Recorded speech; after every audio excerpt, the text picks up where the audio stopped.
আমরা আমাদের গন্তব্যে পৌঁছে গেছি 2 দিন হয়ে গেল। তো এখানে আসার পরে যখন জিনিসপত্র রাখছি রান্নাঘরে, দেখছি রান্নাঘরটা একটু নোংরা নোংরা লাগছে।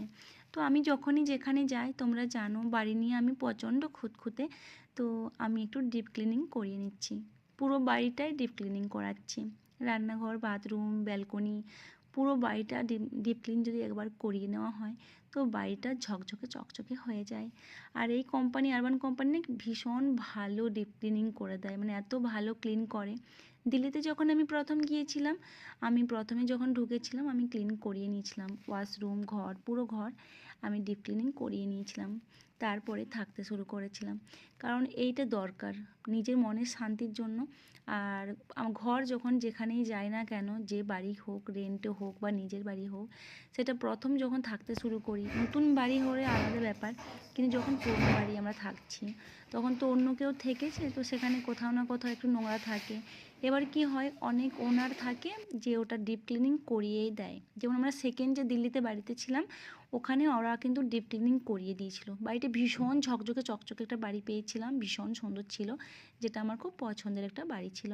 কিন্তু এখানে যেহেতু পাইনি, তো সেই জন্য আমি করিয়ে নিচ্ছি। আর সন্তান এখানে 1 মাস আছে, আর ও যেহেতু একাই আছে, অফিস টফিস যাওয়া আসা করে, সেভাবে কিছু করে না। আর আমি এখানে কাঠের কাজও করিয়ে নিচ্ছি, পুরো ড্রয়ার খুলে পুরো চেন সব চেঞ্জ করাচ্ছি, কারণ এগুলো না ঢিলে হয়ে গেছে, ঠিকঠাক করে লাগছে না, খসখস আওয়াজ করছে। তো এই জন্যে পুরো বাড়ির কাঠের কাজ করাচ্ছি, আর আরবান কোম্পানিতে পুরো বাড়িটা ডিপ ক্লিনিং করাচ্ছি। একদিনেই দুটো কাজ করাচ্ছি যাতে পুরো বাড়িটা আমার পরিষ্কার করতে সুবিধা হয়। আর আমি এখানে যে মাসি বোয়া আছে ওকে বলেছি তুমি বিকেলের দিকে এসো, তাহলে ক্লিন করতে সুবিধা হবে বাড়িটা। তো ও বলেছে ঠিক আছে, আমি বিকেলে, ও 3টের সময় আসবে। তো তার আগে আমি পুরো বাড়িটা ক্লিন করিয়ে নিচ্ছি। আর এই যে আমাদের গ্যাস, আমাদের নামে গ্যাস হয়ে গেছে। এখানে তো পাইপ গ্যাস নেই, দিল্লিতে পাইপ গ্যাস ছিল, আমাদের কোনো অসুবিধা হচ্ছিল না, কিন্তু এখানে যেহেতু নেই তাই নিজের নামে আমরা গ্যাস করিয়ে নিলাম, কারণ এটা খুব দরকার। সন্তায় একা ছিল তো ওর কিছু অসুবিধা হতো না, ও বাইরে থেকে খেয়ে নিত। কিন্তু আমি যখন এসেছি বাড়িতে রান্না বান্না সব কিছু করতে হবে। আর আজ আজ হলো তার 2 দিন পরে আমার বাড়ি পুরো গোছাগাছা হয়ে গেছে। আজকে যেটা চলে এসেছে সেটা হলো আমার বাড়িতে কাঠের কাজগুলো তো চলছে, যে জায়গাগুলো ড্রয়ারগুলো ঠিক নেই বা কোথাও কাটা ফাটা কিছু আছে, তার মধ্যে চলে এসছে আমার জিনিসপত্র।